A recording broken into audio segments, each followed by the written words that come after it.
눈에 넣어도 안 아픈 아들이었습니다. 눈에 그 모습을 담고 담을수록 달콤하고 행복해서 믿기지 않을 정도로 사랑스럽고 귀한 아들이었습니다. 하지만 저는 그 아들을 잃고 온 우주를 잃은 채 사는 건 지옥이었고 숨 쉬는 것조차 절망이었으며 전쟁이었어요. 죽을 생각도 여러 번 했지만 모진 목숨은 살아남았고 매해 매 순간 고통 속에서도 아들에게 떳떳한 부모의 모습이 되고자 남편과 이를 악물고 버티고 버텼습니다. 그렇게 세월이 지나갔습니다. 해마다 아들의 길날 산소로 가는 길가에 올해도 이른 코스모스가 잔뜩 피어서 괜히 더 눈물이 났어요. 아들이 없는 세상은 암흑천지가 될 것 같았지만 전혀 아무 일도 없다는 듯이 마냥 평화롭고 활기차서 마음이 쓰라렸습니다. 세월이 약이라더니 그토록 죽을 것 같던 그 순간도 지나고 나니까 담담해지네요. 그게 더 서러웠습니다. 참 우습게도 엄마인 저는 아들을 보내놓고도 세월이 약이라는 핑계 속에 어느새 밥도 잘 먹고 잠도 잘 자고 일도 잘하고 살아갑니다. 가끔 이런 제가 스스로 어이가 없지만 아들에게 당당한 엄마 모습이 되겠다는 핑계를 대며 아니 자기 합리화를 하면서 한 해 두 해 살아갔어요. 그래도 아들 기일이 되면 여전히 심장이 요동치고 숨이 막힙니다.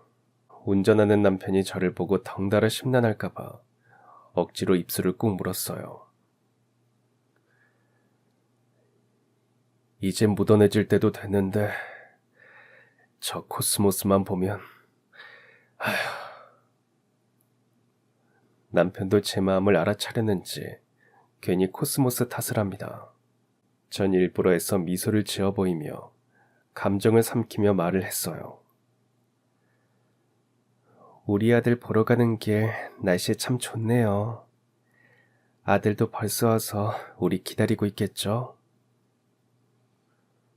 남편은 대답하지 않았지만 제가 어떤 마음으로 그렇게 말했는지 다 안다는 듯이 휴게소에 잠시 차를 세웠습니다. 여기서 조금 감정을 추스르고 가자는 뜻일 겁니다. 전 얼른 화장실에 가서 눈물을 닦고 콧물도 닦고 아들에게 잘 보이려고 화장도 다시 고쳤습니다. 이제 그만 울자고 해도 자식을 가슴에 묻은 어미는 가슴이 무너질 때까지는 계속 울어야 하나 봅니다. 그렇게 심장을 꾹꾹 누르고 화장실에서 나왔는데 갑자기 소매치기다 하는 사람들의 목소리가 시끄럽게 들렸습니다. 쳐다보니 남편이 웬 청년을 붙잡고 있는 겁니다. 청년은 반항하다가 사람들이 모여드니까 어쩔 수 없이 남편에게 무릎을 꿇고는 빌기 시작했습니다. 정말 죄송합니다. 경찰엔 신고하지 말아주세요. 제발 부탁합니다. 전 아들 기일인데 괜한 일에 말려들지 않았으면 하는 생각에 가까이 다가갔습니다. 남편에게 그냥 보내주라는 눈짓을 하려는 순간 청년의 얼굴을 보고 그만 얼어붙고 말았습니다. 사실 저는 결혼한 뒤 불임으로 오랫동안 고통을 받았습니다. 저나 남편 모두 건강상 특별한 이상은 없는데도 10년간 아이가 없었어요. 결국 인공수정을 시도했고 9번의 시도 모두 실패했습니다. 그 사이 전 40이 되었고 이미 심신은 온통 망가졌죠. 인공수정을 해보신 분들은 아시겠지만 단 한 번만 해도 정말 말로 표현할 수 없을 정도로 너무 힘들고 고통스럽습니다. 매번 기대했다가 실패로 끝날 때마다 정신적인 상처는 이루 말할 수도 없었어요. 하지만 그 상처는 온전히 저 혼자 감당할 수밖에 없었습니다. 시댁에서는 대를 끊었다고 난리였죠. 남편이 3대 독자다 보니 더 그랬습니다. 도대체 넌 뭐가 문제인지 모르겠다. 병원에서도 아무 이상이 없다는데. 아가, 너 힘든 거는 알겠는데 그렇다고 대를 끊을 수는 없잖니. 나중에 내가 죽어서 조상님들 얼굴을 어떻게 보겠니? 그러니까 우리 한 번만 더 해보자. 응? 딱 한 번만 더 해보고 안 되면 그땐 팔자의 자식은 없나 보다 하자. 어머니 그만하세요. 이러다 이 사람 몸만 망가져요. 지금도 충분히 힘들고요. 애도 하늘이 주셔야 받는 거죠. 이렇게 노력했는데도 안 주시는 거 보면 인력으로 되는 게 아니에요. 그래도 지성이면 감천이라고 했다. 마지막으로 한 번만 더 해보자. 그래도 안 되면 나도 더는 아무 말 안 할게. 남편은 극구 반대했지만 전 시어머니 성화에 못 이겨 정말 마지막이라는 심정으로 10번째 인공수정을 했습니다. 내키지 않았고 죽고 싶을 만큼 힘들었지만 대를 끄는 죄인이라는 죄책감으로 평생 살고 싶지는 않았습니다.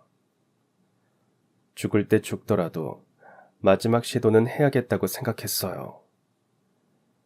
정말 아무런 기대를 하지 않았고 거의 포기하다시피 시도했는데 드디어 임신이 됐습니다. 임신이라는 담당 의사의 말이 너무 믿기지 않았고 제 눈으로 초음파를 보고서도 믿을 수 없었어요. 남편도 생시인지 꿈인지 처음엔 아무 말도 못하더군요. 나중에 우린 서로 부둥켜 안고 얼마나 울었는지 모릅니다. 정말 지난 10년이 주마등처럼 지나가면서 만감이 교차했어요. 시부모님도 무척 좋아하셨습니다. 혹시라도 잘못될까. 저는 거의 10달은 먹고 자고 병원 진료 보는 것 외엔 아무것도 하지 않은 채 보냈어요. 시어머니께서 가사 도우미까지 붙여주셔서 정말 편하게 태교만 했습니다. 하지만 40 넘어 첫 출산은 쉬운 일이 아니었어요. 자연분만을 하려고 10시간 이상 진통을 참으며 견뎠지만 진이 다 빠졌고 이러다 산모도에도 위험해질 수 있다고 해서 결국 수술을 했습니다. 수술실로 들어가는데 이 녀석을 만나기 위해 제가 견뎌왔던 일들을 하나둘 생각하니까 괜히 눈물이 났습니다. 그렇게 아들을 만났습니다. 정말 세상 모든 것을 다 얻는다는 게 무슨 뜻인지 알 것 같았어요. 아니, 우주 전체의 주인이 된 것 같았습니다. 그래서 아들 이름을 우주라고 지었어요. 한우주. 시부모님은 이제 죽어도 여한이 없다고 하셨어요.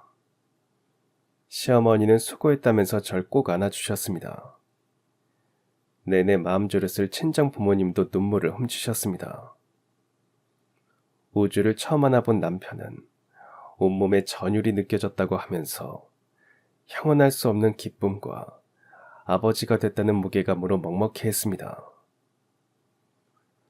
우주를 만나기 위해서 정말 오래 기다렸고 견딘 우리 가족의 인생은 이제 우주를 중심으로 돌아가기 시작했습니다. 당연히 우주는 모두의 사랑을 독차지하면서 잘 자랐어요. 시아버지는 자신의 어린 시절 모습을 그대로 닮았다며 우주를 안고 바닥에 내려놓지 않으셨습니다. 시어머니는 잘 먹고 잘 자고 잘 울지도 않는다며 어디서 이런 복덩이가 왔냐며 너무 사랑하셨고 늘 귀하게 여기셨습니다. 덩달아 저도 귀한 대접을 받았어요. 심지어 남편은 40 넘어 얻은 아들을 직접 키워보겠다고 육아휴직까지 했습니다. 당신 과장 진급 앞두고 괜찮겠어요? 지금 과장이 문제야? 그깟 과장 100개 달아준다고 해도 내 아들만 못하지. 아들을 위해서 승진까지 과감하게 포기한 남편은 우주를 키우는 재미에 쏙 빠졌습니다. 남편은 우주의 성장 과정을 담기 위해서 사진까지 독학으로 공부했어요. 날마다 아들이 자라는 모든 순간을 카메라에 담았습니다. 잘 나온 사진은 시부모님과 친정부모님께 보내드리면 반응도 폭발적이었어요. 그리고 사진을 인화해서 집안 곳곳에 걸어두어서 우주 사진으로 거의 도배하다시피 했습니다. 하지만 전 10번의 인공수정과 40 넘은 출산으로 잔병치레가 많았습니다. 늘 골골했고 아들을 10분 이상 안고 있으면 팔목이 저려서 힘이 들었어요. 모유 수유할 때도 받침대가 없으면 온몸이 저려서 거의 숨도 안 쉬어질 때도 있었고, 이유식을 만든다고 조금만 서 있어도 다리가 퉁퉁 부어서 주저앉기도 했지만 늘 우주 웃는 얼굴만 보면 행복했고 우주 자는 모습을 봐도 설렜습니다. 정말 눈에 넣어도 안 아프다는 말을 실감했어요. 아니, 내 모든 것을 다 주어도 아깝지 않을 아들이었습니다. 우주는 유치원 들어가기 전부터 혼자 한글을 뗄 정도로 영리했고 동화책도 혼자 읽을 정도로 천재 소리를 들었습니다. 시어머니는 영재 테스트를 해보자고 하셨지만 저와 남편은 그런 것에 얽매이지 않고 그저 우주가 나이에 맞게 보고 듣고 느끼고 생각하면서 자랐으면 했어요. 우리 부부는 그런 우주를 위해서 머리를 싸매고 우주가 읽으면 좋을 책을 찾아보고 목록을 만들었고 서로 책을 읽어주겠다고 신경전 아닌 신경전도 벌였습니다. 잘 때는 서로 아들을 안고 자겠다고 유치하게 다투기도 했죠. 사실 아들은 남편을 많이 닮았습니다. 친구 좋아하는 성격도 같고 뭘 하면 꼭 나서서 리드를 해야 직성이 풀리는 것도 같고 옳지 않거나 잘못된 것을 보면 바로잡아야 하는 것도 같았어요. 그러니 남편은 아들이 더욱 자신의 분신 같아서 자나깨나 아들만 생각할 수밖에 없었죠. 같은 아파트 단지의 주민들도 우리 아들을 정말 부러워했습니다. 아니, 그 집 아들은 도대체 어떻게 공부를 시키기에 하는 것마다 다 1등이에요? 그러니까 공부도 잘하지, 말도 조리 있게 잘하지, 글짓기도 잘하지. 얼마 전 수학경시대에 나가서도 상 탔다면서요? 우주는 뭘 하면 늘 1등만 했습니다. 그렇다고 제가 여기저기 학원을 억지로 보내거나 뭘 많이 시키고 배우게 한 것도 아니에요. 우리 부부는 아들이 원하는 것에 늘 집중했습니다. 모든 것을 다 잘하라고 강요한 적도 없고 언제나 아들이 무엇을 잘하는지 무엇을 할 때 가장 행복한지 유심히 관찰하고 재능을 발견해 주려고 노력했어요. 그런데도 우주는 다방면에 뛰어났고 반 친구들은 물론 친구 엄마들에게도 늘 부러움의 대상이었습니다. 덩달아 저까지 선생님과 학부모들에게 주목을 받았어요. 도대체 무슨 책을 읽히느냐, 어떻게 공부를 시키느냐, 어디 학원에 보내느냐. 저는 늘 질문 공세를 받았습니다. 그럼 제 대답은 한 가지였어요. 우주가 원하는 게 뭔지, 잘하는 게 뭔지 열심히 지켜보고 아이가 원할 때 열심히 도와준 것밖에 없어요. 그럼 다들 믿지 않았습니다. 뭔가 아무도 모르는 비밀 공부법이나 무슨 방법 같은 게 있을 거라고 생각했어요. 우리 부부는 가끔 그런 생각도 했습니다. 이렇게 착하고 영리하고 재주 많은 아들을 주시려고 신은 그렇게 우릴 힘들게 해서 좋은 부모로 단련시켜 주셨구나 하고 말입니다. 정말 아들만 보면 안 먹어도 배고픈 줄도 몰랐고 잠을 안 자도 피곤한 줄 모를 정도였어요. 시부모님은 일주일에 한 번 아들이 시댁에 가는 토요일만 손꼽아 기다리셨습니다. 매일 그렇게 전화를 하고도 늘 보고 싶어 하셨고 우주를 매일 보기 위해서 아예 우리 집 근처로 이사까지 올 계획을 세우셨습니다. 그랬는데 그렇게 모두의 희망이었고 기대였고 삶의 전부였던 그 아들이 어느 날 우리 곁을 떠나고 말았습니다. 고작 아들은 10살이었어요. 학교를 마치고 건널목을 건너가던 아들은 갑자기 신호를 무시하고 달려오는 트럭을 발견했고 마침 바로 앞에 달려가던 웬 꼬마아이가 위험하다는 생각에 몸을 날려 아이를 밀쳐냈지만 그대로 트럭에 깔려 그 자리에서 눈을 감고 말았습니다. 시장을 보러 왔던 저는 처음 경찰에 전화를 받고 장난 전화인 줄 알았어요. 하지만 그게 아니라는 사실을 알고 그대로 주저앉았습니다.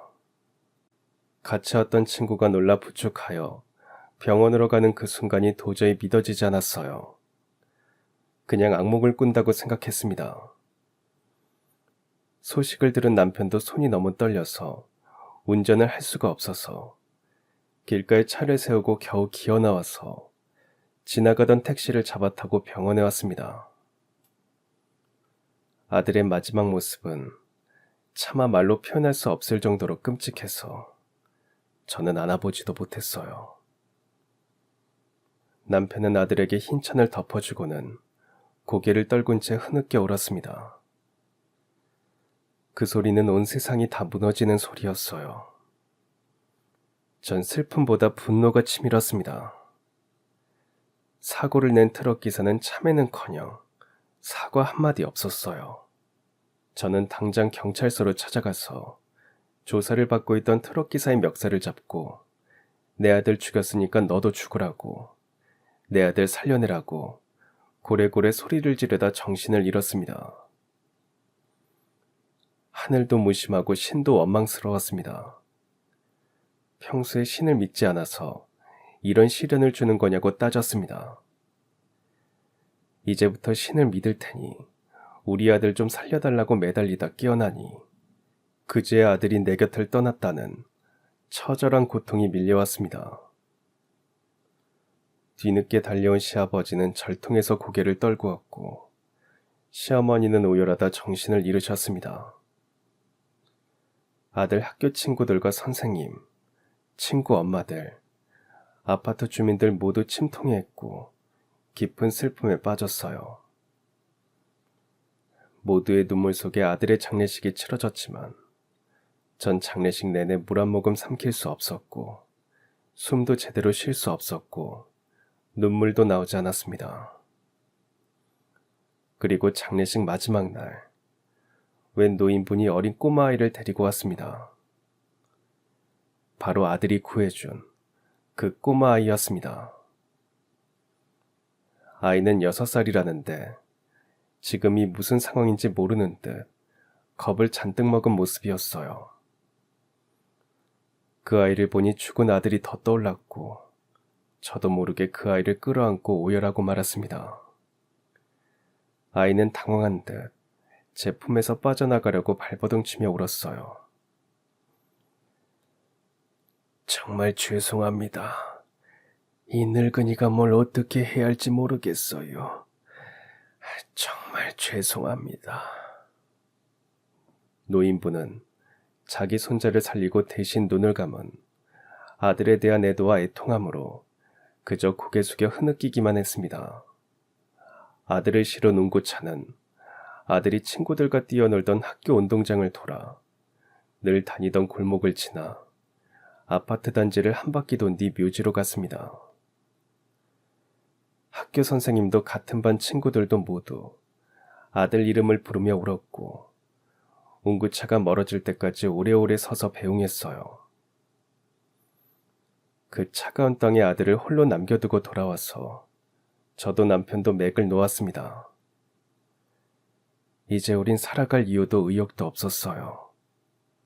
먹는 것도 자는 것도 말하는 것도 다 귀찮았고 그냥 이대로 아들 곁으로 가고 싶다는 생각만 했습니다.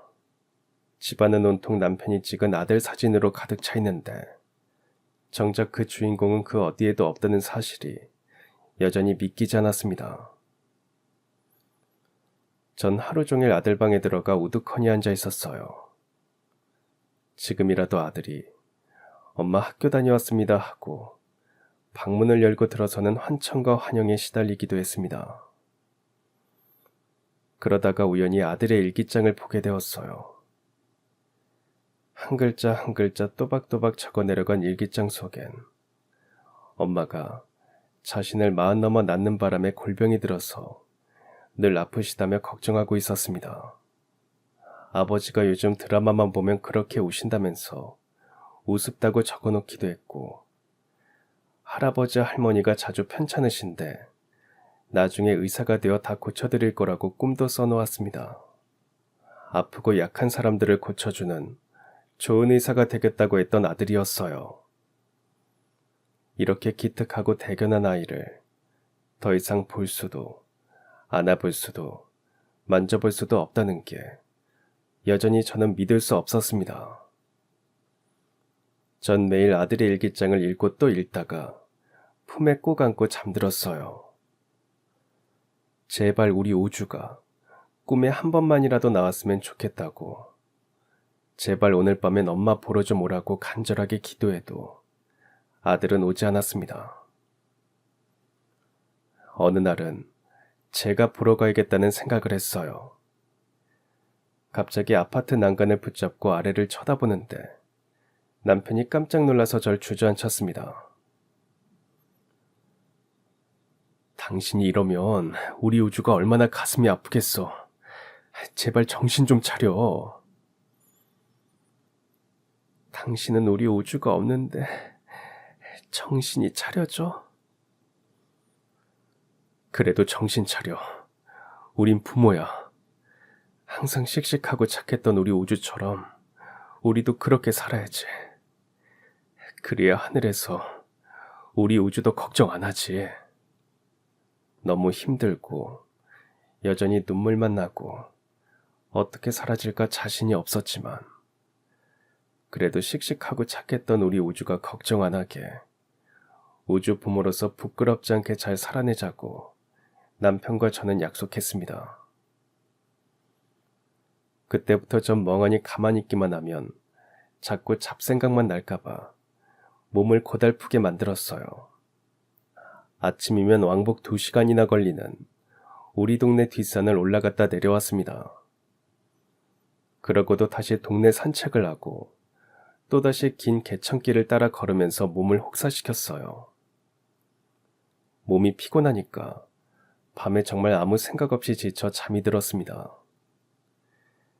그렇게 몇 달 하고 나니 늘 골골거리며 잔병 치료하던 몸이 오히려 건강해지고 잡생각도 사라졌어요. 이제 아들을 그만 보내주고 가슴에 잘 묻어주자고 생각했습니다. 주변에서도 많이 도와주셨어요. 아파트에서 친하게 지내는 몇몇 이웃들은 제가 잘 극복할 수 있게 섣불리 위로나 염려를 하기보다는 묵묵히 지켜봐주면서 배려해 주었습니다. 그 중에서도 아파트 부녀회장님은 봉사활동을 같이 해보자고 제안하셨어요. 봉사활동이라고 해서 엄청 거창하고 그런 건 아니니까 너무 부담 갖지 말고 그냥 독거노인이나 소년소녀 가장들에게 한 달에 한두 번 반찬을 만들어서 직접 배달하는 거야. 300여가 워낙 음식 솜씨가 좋잖아. 아마 모두 좋아할 거야. 남을 돕고 봉사하면 오히려 나를 돕게 되고 아마도 자연스럽게 상처나 아픔도 치유될 거라는 게 부녀 회장님의 말이었습니다. 그 말이 맞든 안 맞든 전 무엇이든 하겠다고 생각했어요. 사실 그동안은 그저 나만 잘 살고 행복하면 된다고 생각했고 남에게 피해 안 주고 살면 잘 사는 거라고 여겼습니다. 하지만 봉사활동을 하면서 새삼 아픈 사람도 너무 많고 불행의 굴레 속에 빠져서 헤어나지 못하는 사람도 너무 많다는 것을 알게 되었어요. 아들을 잃고 세상에서 제일 불행한 사람은 저라고 생각했는데 저보다 몇 배는 더 고통 속에 사는 사람들을 보니까 참 묘하게도 위로가 됐습니다. 그들을 보면서 상대적으로 제 아픔이 작다는 게 아니라 그렇게 힘들어도 아파도 결국 또 사라지는 게 인생이라는 걸 알게 되었다는 말입니다. 그러던 어느 날 한 노인분의 집에 반찬을 배달하러 가게 되었어요. 암으로 시한부 선고를 받고 돈이 없어서 그저 진통제로 버티는 분이라고 하더군요. 낡고 오래된 집에 하루 종일 누워 계시는 모습이 너무 마음이 아팠습니다. 그분의 사정을 알게 된 전 반찬보다는 암 환자들이 먹기 편하게 좋은 재료를 넣은 죽으로 만들어 배달했어요. 노인분은 제 성의를 생각해서인지 감사해하며 죽을 잘 드셨습니다. 집안 청소라도 좀 해드리고 갈까 하다가 문득 벽에 걸려있는 사진을 보았는데 노인과 아들로 보이는 남자와 꼬마아이의 모습이었습니다. 그런데 그 꼬마아이가 왠지 낯이 익어서 자세히 보니 바로 아들 우주가 구해주었던 그 아이였습니다. 그러고 보니 노인분도 처음부터 낯설지 않다고 생각했는데 장례식에 손주를 데리고 와서 정말 죄송하다고 오열하시던 그분이었습니다. 그때 전 너무 경황이 없어서 자세히 보지 못했는데 다시 보니 그분이었어요. 아들은 어딜 가고 혼자서 손자를 키우고 계신 건지 마음이 쓰렸어요. 그냥 서로 마음이 안 좋고 어색해질 것 같아서 전 굳이 우주 엄마라는 걸 말하지 않았습니다. 어르신, 사진 속의 아드님이랑 손자 맞죠? 아드님은 어디 가셨어요? 몇 해 전에 암으로 죽었어요. 어머, 죄송해요. 괜한 걸 물어봤네요. 아니에요. 아들 보내고 저도 그냥 따라가고 싶었지만 손주 녀석 때문에 삽니다.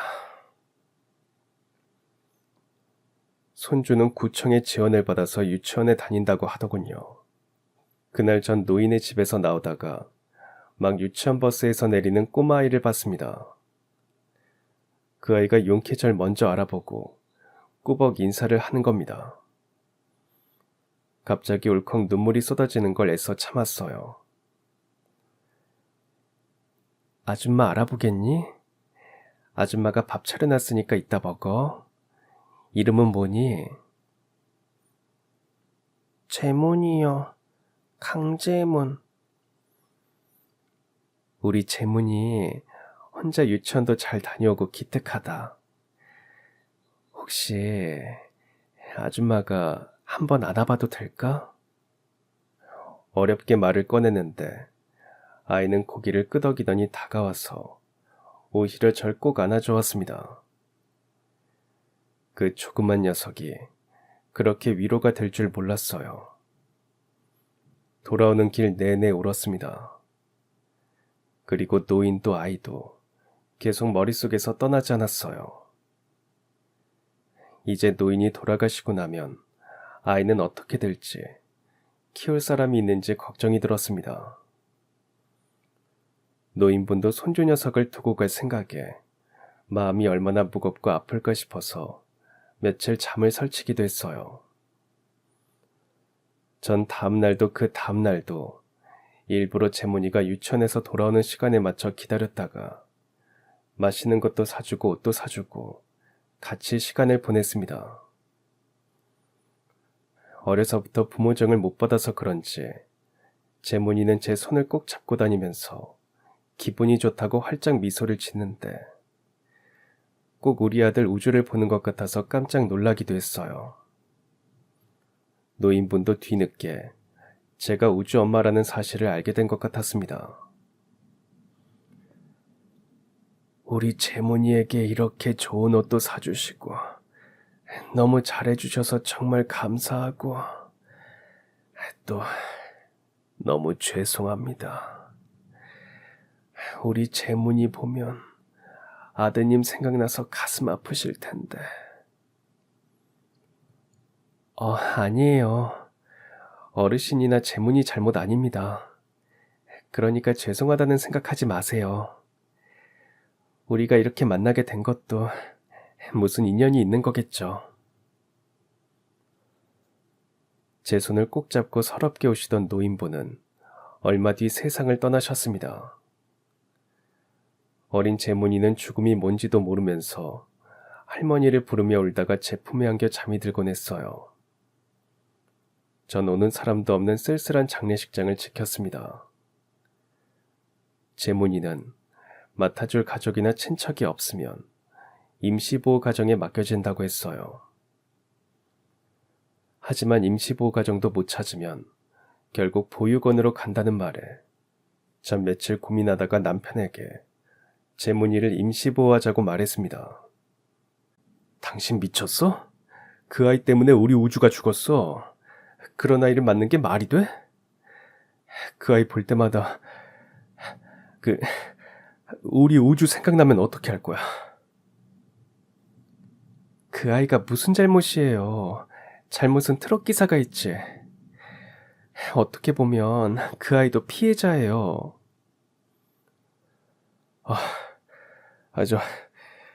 아무튼 안 돼. 부모님이 아시면 난리 치실 거야. 그러니까 다시는 그런 소리 하지 마. 결국 채문이는 임시로 맡아줄 가정을 찾지 못하고 보육원에 갔습니다. 전 그 보육원을 알아내서 채문이를 후원하고 한 달에 몇 번씩 찾아가서 제문이와 함께 맛있는 것도 먹고 필요한 것을 이것저것 챙겨주었어요. 남편은 평생 그 아이를 책임질 거 아니면 괜히 정들기 전에 관두라고 상화였습니다. 물론 전 남편 마음도 이해했어요.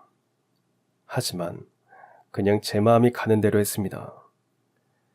그것도 제가 우리 우주를 잘 보내주는 한 방법이라고 생각했어요. 제문이는 학교에 들어가서 항상 100점만 받았습니다. 제가 가면 100점 시험지를 모아두었다가 보여주면서 자랑했어요. 어머, 우리 제문이 또 100점 받았네. 아줌마가 상 줘야겠다. 상으로 뭘 줄까? 놀이동산 가요. 전 아들 우주와 함께 갔던 놀이동산을 제문이와 같이 갔습니다. 사진도 찍고 놀이기구도 신나게 타고 동물들도 구경하면서 하루 종일 손을 잡고 다녔어요. 어떤 분이 모자지간에 어쩜 그렇게 다정하냐고 보기 좋다고 할 땐 마음이 묘하게 울컥하면서도 기분이 좋았습니다. 어느새 전 제문이를 통해서 상처를 위로받고 있었어요. 내 아들을 죽인 아이가 아니라 내 아들이 살려낸 아이라는 그 사실이 저에게 큰 의미로 느껴졌습니다. 하지만 중학생이 된 제문이는 사춘기를 심하게 겪었고 조금씩 엇나가기 시작했어요. 자신이 고아라는 것을 비관했고 제 진심과 후원을 삐딱하게 받아들였습니다. 나중에 저한테 복수하려고 지금 이렇게 잘해주는 척 하는 거죠? 뭐? 그런 말이 어딨어. 그럼 왜 저한테 잘해주는데요? 이유가 없잖아요. 아, 불쌍한 애를 거두고 후원했다는 소리를 들으면서 혼자 뿌듯해하려고 그러나? 맞죠? 전 그런 말들이 제문이 진심이 아니라는 걸 알았어요. 제가 아는 제문이는 그런 아이가 아니었습니다. 사춘기라서 그럴 거라고 생각했어요. 어느 날은 불량한 애들과 어울려다니면서 자전거도 훔치고 어린애들에게 돈을 뜯다가 경찰서에 잡혀가기도 했습니다. 경찰에 연락을 받고 달려갔더니 제문이가 구석에 앉아 있었어요. 다시는 이런 일 없게 하겠다고 얘기하고는 제문이를 데리고 나왔습니다.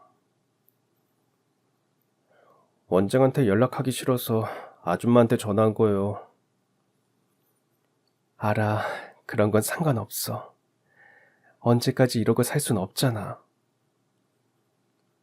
그동안 아무 대가 없이 후원하고 그랬는데 이젠 좀 아깝다는 생각이 드세요? 그런 거 아니라는 건 너도 알잖아. 제가 아줌마 그 시커먼 속을 어떻게 알아요? 그래, 그건 몰라도 돼. 하지만 네 인생이니까 함부로 살지 마. 나중에 후회하게 돼. 무슨 참견이세요. 후회하든 말든 제 인생인데. 아줌마 아들이 제 생명의 은인이라고 제가 무조건 아줌마 말만 들어야 해요? 참견 마시고 저 그냥 잊으세요. 제문이는 그 이후로도 몇 번 경찰서를 들락거렸고 그때마다 제가 쫓아가서 각서를 쓰고 선처를 부탁해서 풀려나왔습니다. 하지만 그뿐이었어요. 보란듯이 또 사고를 쳤습니다. 어느 날은 패싸움에 휘말려서 크게 다쳤고 병원에 입원까지 하게 되었어요. 전 골절을 당한 제문이를 퇴원시켜서 집으로 데리고 왔습니다. 그때 마침 남편이 해외 출장 중이었어요. 앞으로 어떻게 할지 그런 건 생각하지 않았고 당장 애를 낳게 해야겠다는 생각만 들었습니다. 뼈가 잘 붙게 곰국을 끓여서 먹이면서 지극정성으로 보살폈어요. 하지만 일주일 뒤 제가 잠깐 시장에 간 사이 제문은 아직 깁스도 풀지 않았는데 사라지고 없었습니다.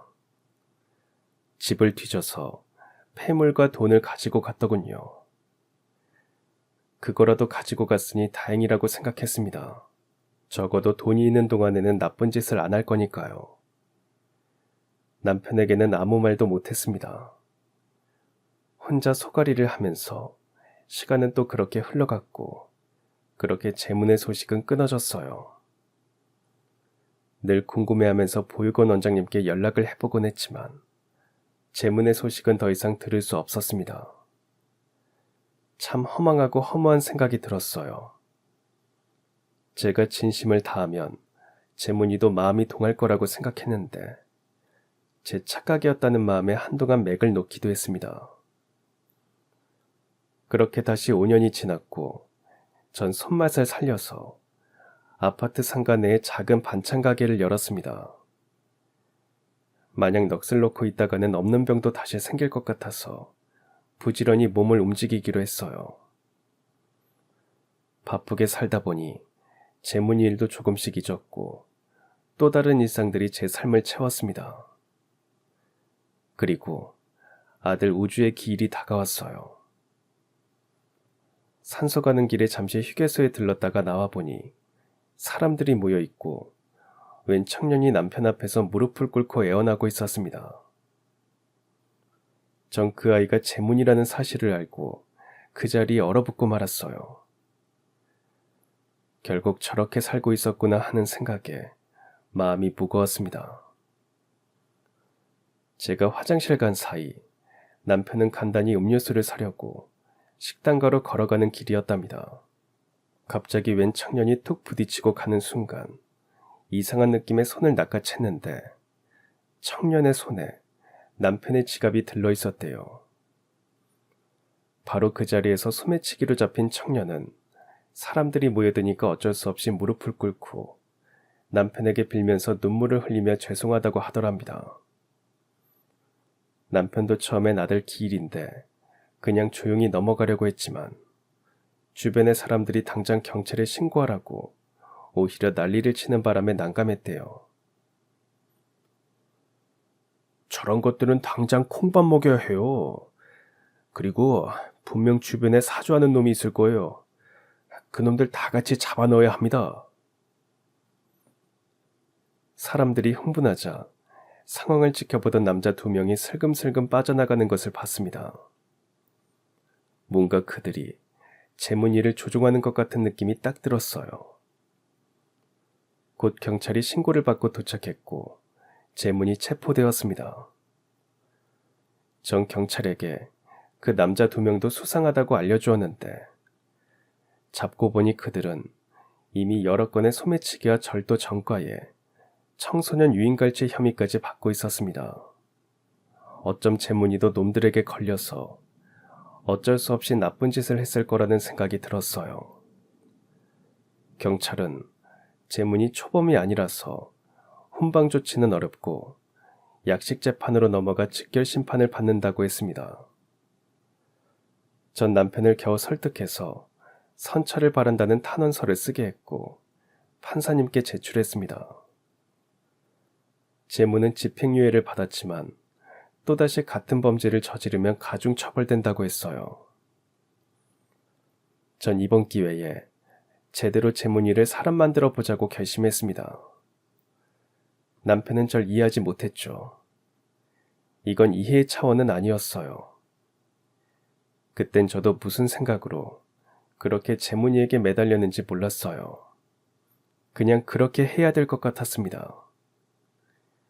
어른으로서 애가 잘못된 길을 가는 것을 보고 있을 순 없었고 조금이라도 바로잡아주고 싶었습니다. 전 담당 형사님에게 부탁해서 재문에게 각서를 좀 받아달라고 했어요.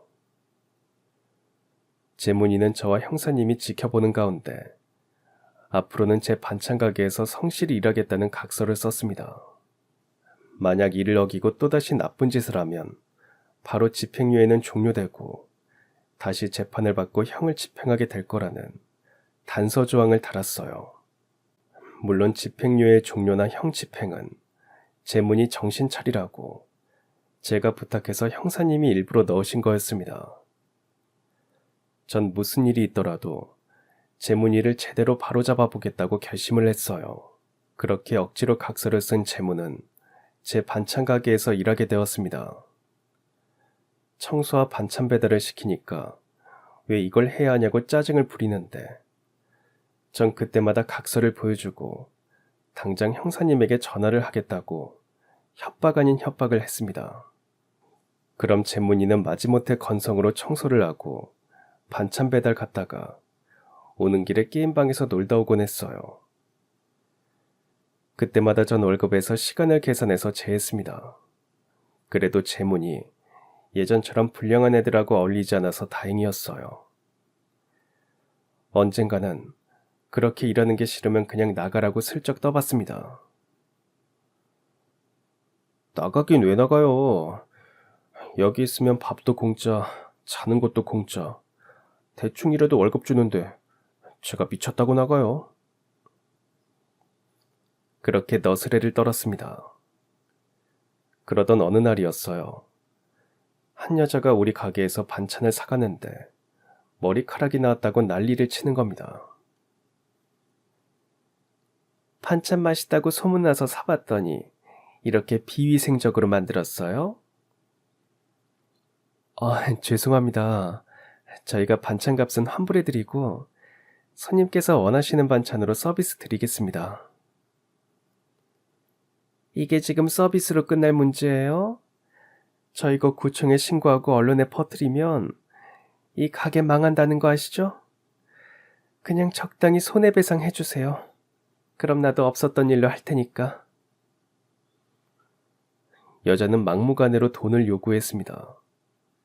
그러자 가만 듣고 있던 재문이가 갑자기 나섰어요. 보자 하니까 이 아줌마 상습범이네. 여기가 어디라고 와서 사기를 치셔. 아줌마, 어젠 저기 길 건너편 중국집에서 짬뽕에 머리카락 나왔다고 난리쳐서 돈 받아갔죠? 그리고 지난번엔 저기 사거리 칼국수집에서도 머리카락 나왔다고 돈 받아갔고요. 아줌마가 이 동네에서 사기치고 다니는 거 다 알아요. 그러니 좋게 말할 때 그냥 가세요. 어머니, 무슨 소리 하는 거야? 못 가겠다. 어쩔래? 그래요? 그럼 할 수 없죠. 사장님, 그 형사님께 신고하시죠. 사장님 절친이신 그 형사님 말이에요. 여기 사기치고 다니는 수상한 아줌마 있다고 당장 오시라 하세요. 그 소리를 듣던 여자가 새파랗게 질리더니 당장 가게를 나갔습니다. 재무는 재수없다고 여자가 나간 뒤에 대고 소금을 팍팍 뿌리기까지 했어요. 전 그 모습이 너무 웃겨서 비시시 미소를 지었습니다. 재문이도 뻘쭘했는지 너스레를 떨었습니다. 고맙다는 말은 안 하셔도 돼요. 그래, 그럼 안 고맙다. 네? 진짜 안 고맙다고요? 네가 고마울 거 없다면서. 아니, 제가 아니었으면 사장님 저 아줌마한테 당했을 거 아니에요. 더군다나 사장님은 착하고 마음도 약해서 아마 그 아줌마가 난리치면 그냥 달라는 대로 돈 다 줬을걸요? 내가 착하고 마음도 약해? 아니, 말이, 말이 그렇다고요. 아휴. 제문이는 자기도 모르게 그렇게 조금씩 저에게 진심을 보여주었습니다. 어느새 자기가 반찬 가게를 살렸다고 아주 온갖 유세를 떠는 겁니다. 하지만 전 이제 제문이도 뭔가 마음을 잡아가는구나 싶어서 정말 눈물나게 그 아이가 고마웠어요. 당신 마음 쓴 거 그 아이가 알아줄 것 같아? 남편은 여전히 제문이를 거둔 제 행동에 대해서 불만이었습니다. 알아달라고 한 일 아니에요. 그니까 알아줄 일도 아닌데 뭐하러 그렇게 기운을 빼냐고. 그리고 옛말에 머리 검은 짐승 거두는 거 아니라고 했어. 당신 그러다 또 그 녀석한테 당하면 아마 더 힘들 거야. 네, 물론 그럴 겁니다. 남편은 제가 또 상처받을까봐 걱정하는 거죠. 그래도 제문이를 거두고 가르치고 바로 잡아주고 싶었습니다. 그게 내 아들이 제문이를 살린 이유라고 생각했어요. 제 마음과 정성을 조금씩 알았는지 제문이는 느리지만 날마다 한 걸음씩 변해갔습니다. 어느새 제가 참견하거나 잔소리하지 않아도 청소를 잘했고 배달도 알아서 척척 다녀왔습니다. 게임방에 가는 일도 없었고 담배도 끊은 것 같았어요. 그리고 반찬 만드는 것에 관심을 보이기 시작했습니다. 사장님, 이 갈비찜은 냄새가 하나도 안 나네요. 비결이 뭐예요? 처음에 핏물을 완전히 빼야 돼. 그리고 1차로 삶아서 불순물을 제거해주고. 그렇구나.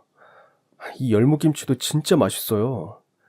식당 같은 데서는 약간 비릿한 냄새도 나고 그랬는데 이건 깔끔하고 산뜻한데요? 열무김치는 양념 넣고 손으로 너무 치대면 오히려 질겨지고 안 좋은 풋내가 나. 그래서 아기 다루듯이 살짝 버무려줘야 돼. 그렇구나. 근데 사장님은 이런 걸 다 어떻게 하세요? 어디서 배우셨어요? 왜? 너도 이런 거 배우고 싶어? 네. 사실 저 음식 만드는 거 예전부터 관심 많았어요. 지금껏 살면서 재능도 없고 실력도 없고 해서 다 포기했는데 제가 의외로 미식가더라고요. 음식에 관심도 많고요. 저도 반찬 만드는 거 배울 수 있을까요? 제문의 그 말을 듣는 순간 너무 감격스러워서 뭉클했습니다. 드디어 녀석이 뭔가 하고 싶다고 하네요. 늘 틱틱거리고 불평불만만 쏟아내던 녀석이 배우겠다고 말한다는 게 기적 같았습니다. 그래서 전 조리사 자격증 같은 걸 따보라고 했어요. 자격증 따기 전에 고등학교 검정고시 합격하고 전문대부터 가자. 그래야 조리사 자격증 시험에 응시할 수 있어. 최소한의 자격은 만들어야지. 제문은 정말 하고 싶은 일이 생겼는데 중졸이라는 자신의 학력 때문에 그 꿈을 포기하게 될까봐 불안해하면서 다시 공부를 시작했습니다. 고시원을 얻어줬더니 오전에 가게 청소하고 가서 학원 수업 듣고 점심시간이나 저녁시간에 바쁠 때 와서 배달을 돕고는 나머지 시간은 모두 공부를 했습니다. 한 번 한다고 마음을 먹으니까 무섭게 집중하면서 자기 관리를 철저하게 했고 계획대로 밀어붙였어요. 그 모습을 보고 있노라면 저도 모르게 가슴이 뜨거워지고 큰 소리로 제문이 파이팅하며 온 세상이 다 들리도록 응원해주고 싶은 심정이었습니다. 너무 대견하고 기특했어요. 그리고 6개월 만에 고졸 검정고시에 합격했고 바로 입시를 봐서 전문대 조리학과에 합격했습니다. 제문은 자기의 꿈이 생기고 그 꿈에 도전하고 그 꿈을 향해 조금씩 걸어가면서도 눈빛도 달라지고 행동도 달라지고 모든 면에서 몰라보게 당당하고 반듯해졌습니다. 예전에 그 소매치기 녀석이 맞는지 의심할 정도였죠. 가끔 가게에 들리던 남편도 녀석의 변화된 모습에 조금 놀라는 눈치였습니다. 그래봤자 얼마나 가겠어. 저러다 또 말 거야 아마. 에휴. 그렇게 말하면서도 내심 이번엔 끝까지 잘 되기를 바라는 눈빛이었어요. 제문이는 2년 동안 열심히 공부했고 대학도 좋은 성적으로 졸업했습니다. 한식, 중식, 일식 자격증도 땄고요. 녀석이 생각보다 손재주도 있고 손맛도 좋았습니다. 어느 호텔에서 인턴과 수습 과정도 무사히 마쳤고 호텔에서 스카우트 제의가 왔어요. 정말 잘 됐다. 우리 재문이 정말 장하다 장해. 이게 다 사장님 덕분이에요. 그동안 말썽 피우고 걱정만 끼쳐드려서 정말 죄송합니다. 사장님과 사장님 아드님, 아니 형은 제 인생의 은인이세요. 저 앞으로 절 살려준 형 마음 잊지 않고 형 목까지 열심히 살 겁니다. 그래 고맙다. 우리 우주도 널 보면서 기뻐할 거야. 제문이는 호텔에서 5년간 열심히 일했고 부조리장까지 되었습니다. 조리장을 앞두고 더 좋은 호텔에서 스카우트 제의가 왔지만 과감하게 다 그만두고 다시 저에게로 왔어요. 저 사장님 반찬 가게 2호 좀 한번 해보고 싶어요. 뭐? 그 좋은 호텔 다 때려치우고 갑자기 무슨 반찬 가게니? 호텔 레스토랑에서 고급스럽고 화려한 음식 만드는 것보다 우리 이웃들에게 정성 가득하고 인간미 넘치고 맛깔스러운 음식 만들어서 팔고 싶어요. 전 그게 더 맞는 것 같아요. 제가 우리 재문이에게 2호점을 안 줄 리가 없잖아요. 그보다 더한 것도 해주고 싶은 심정이었습니다. 함께 가게 자리를 보러 다니고 인테리어 하나까지 다 신경 쓰면서 이번 기회에 반찬 회사를 한번 만들어 보는 것도 괜찮다고 생각했습니다. 전국의 체인망을 갖추고 온 세상, 아니 온 우주 모든 사람들에게 맛있고 건강하지만 가성비 좋은 반찬을 제공하고 싶다는 욕심이 생겼어요. 그렇게 제문이는 반찬 가게 2호점을 오픈했고 호텔 부조리장 출신이라는 소문이 나면서 가게는 정말 문전성시를 이뤘습니다. 그리고 전 제문이와 함께 반찬 회사를 만드는 것을 구체화했어요. 모든 일이 순식간에 시작되었고 마치 기다렸다는 듯이 착착 진행되었습니다. 한번 물꼬를 트는 게 어려웠지 마음을 먹고 나니까 의욕적으로 하나씩 성과를 만들어 갔습니다. 그 10년의 세월 동안 전국의 반찬가게 체인만 100개가 넘고 백화점이나 대형마트에 납품까지 하면서 회사는 날로 번창했어요. 전 이제 재문이 어머니가 되었습니다. 열심히 살아가는 그 아이를 보면서 남편도 마음이 움직였고 결국 재문이를 우리 아들로 입양했어요. 물론 시부모님의 반대가 있었습니다. 하지만 우린 서두르지 않았어요. 언젠가는 진심이 통할 거라고 생각했거든요. 시아버님 돌아가셨을 때 재문이가 손자처럼 상조 노릇을 하는 모습에 시어머니도 마음을 돌리셨고 결국 재문이를 손자로 품어주셨어요. 그제야 전 깨닫게 되었습니다. 우리 우주가 우리에게 재문이를 선물하고 갔다는 것을 말입니다. 재문이 때문에 제 인생도 성장했고 전 어느새 반찬회사 대표가 되었어요. 재문이가 없었다면 절대 상상할 수도 없고 엄두도 낼 수 없는 일이었을 겁니다. 어느새 저도 나이가 많이 들었습니다. 그 사이 시어머니도 돌아가셨고 남편도 재작년에 지병으로 먼저 하늘나라에 갔습니다. 문득 돌아보니까 참 정신없이 살아왔구나 싶어서 만감이 교차했어요. 그러고 보면 인생은 자기가 생각한 대로, 계획한 대로만 가는 건 아니라는 생각을 새삼 하게 됩니다. 아무리 힘들고 고통스러워도 먼 훗날, 오래전 그때의 그 고통이 디딤돌이 되어서 또 다른 성장과 발전의 씨앗이 된다는 사실을 알았고, 그 씨앗이 커다란 나무를 키워낸다는 것도 알게 되었습니다. 전 그 나무 아래서 편하게 쉬는 중입니다. 재문이라는 우리 아들 나무 아래서요.